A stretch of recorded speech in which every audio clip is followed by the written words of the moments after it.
Japchae is a savory, semi-sweet Korean noodle dish that I grew up on and my grandma taught me how to make recently.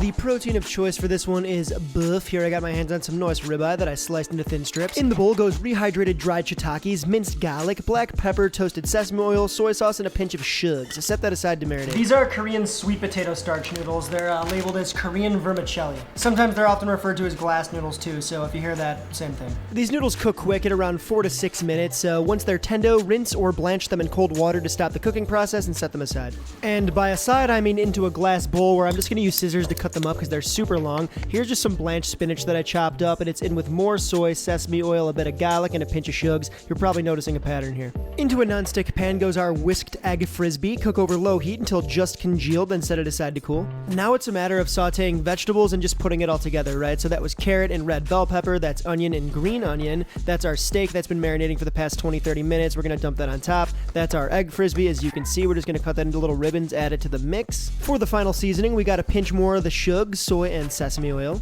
I find it's easiest to mix this by hand, and if it's good enough for my grandma, it's good enough for me. Just make sure your hands are clean, and of course taste and adjust final seasoning. And yeah, that's that. You can serve this cold, hot, with beef, without beef, whatever you want. This is party food. You think grandma would be proud? Yeah.